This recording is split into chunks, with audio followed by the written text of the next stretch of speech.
Hey there folks, Mr. Finley here. This is going to be a video for the Web Productions class on the ideas of composition and framing in filmmaking. So the question is, what is composition? Why are we talking about this? Composition refers to how the objects are arranged on screen and what information or motion that gives to the audience. Realize that everything you see on screen, whether that's in a movie or a television show or web series like we're going to be making, it's put there. It doesn't just sort of wander onto camera. The director decides where everything is going to be. And he or she does that to give the audience a specific feeling or to convey a certain piece of information. And if it's done well, you don't even notice that that's happening in the frame. You feel the feeling or you get the information. Because we're going to be making film and television, you need to know how to do that. Now, the screen, that box you see up there, is referred to as the frame when we're making film. We say, is it in the frame, is it out of frame? So composition is also referred to as framing a shot.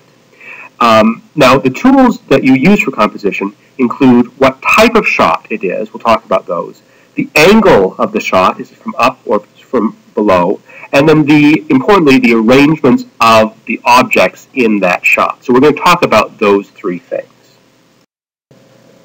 So types of shots. We have some examples there from To Kill a Mockingbird. First are the long or the wide shots, and they show the world around the characters and are used to establish a location or to allow room for action. So you can see there's Atticus standing there, and he's clearly the focal point in that scene, but you can see all the people behind him and the rest of the courthouse. We use those wide shots. They're called wide because we can see a wide range of things in the background there. It's a wide angle to establish where we are. We're in the courtroom, and we can also see the reaction of the people around him. So we use long or wide shots to establish a location or to focus on a location, or when we have a lot of action going on. We don't want to do a fight scene, for example, very much in close-up or medium shot because there's interesting things that might be happening out of frame. If we want to show the relationship between characters, though, we move on to medium shots. These are much closer to the characters, but still show most of the bodies.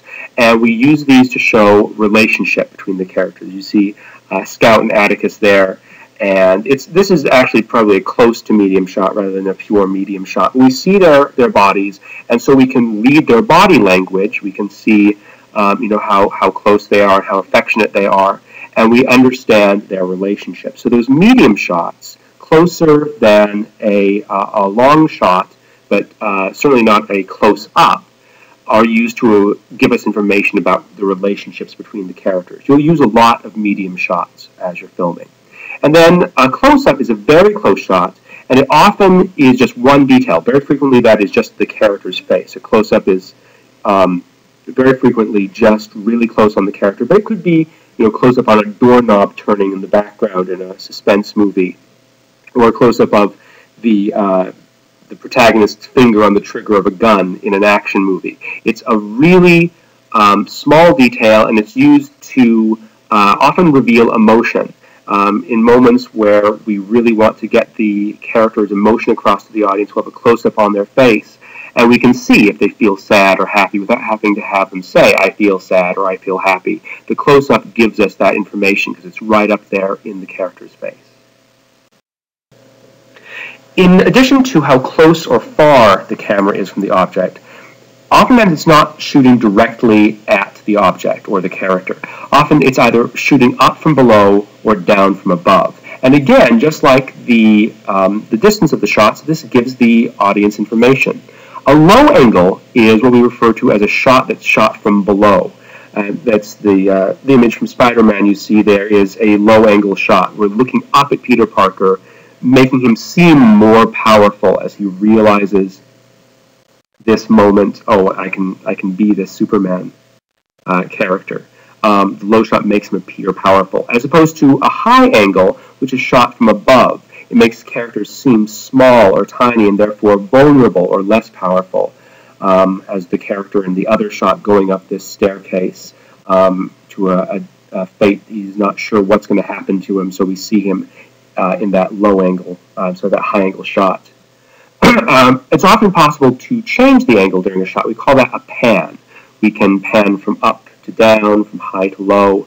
We can also pan left to right. Now, within that frame, you can arrange the objects within the frame, whether this is a close-up shot or a wide-angle shot, and the arrangement of those things in the frame gives the audience information. But you always want it to be visually interesting as well. So these are some examples of bad framing. All these shots have something a little bit wrong with them. And you might glimpse at these and say, well, okay, well, they don't seem that bad, but you can sort of sense, okay, there's something just a little wonky about these. These have to do with either being too centered or having too much or too little head space, what we call headroom, above the head of the character. The middle picture there, you see the character space dead center, and it looks boring. There's actually lines there that show you just how centered it is. There's nothing much going on there. The lower left picture, you see there's way too much headroom over this guy's head. He seems sort of dwarfed and swallowed up by the background in the picture. Whereas in the lower right, there's not enough headroom. We see the top of this woman's head being cut off, which you might occasionally want in a really super close-up, but that's not what this is. This is a mid-shot, and suddenly the top of her head is being cut off. So all of these are either boring or sort of confusing shots. How do we avoid it? Well, there's a really simple trick. Imagine in your frame you've got 4 lines. 2 are horizontal lines that divide the frame into thirds, and then you've got 2 vertical lines that divide the frame into thirds as well, as you see in that picture. So you've got 2 going across and 2 going up and down, and there are these 4 spots where they intersect.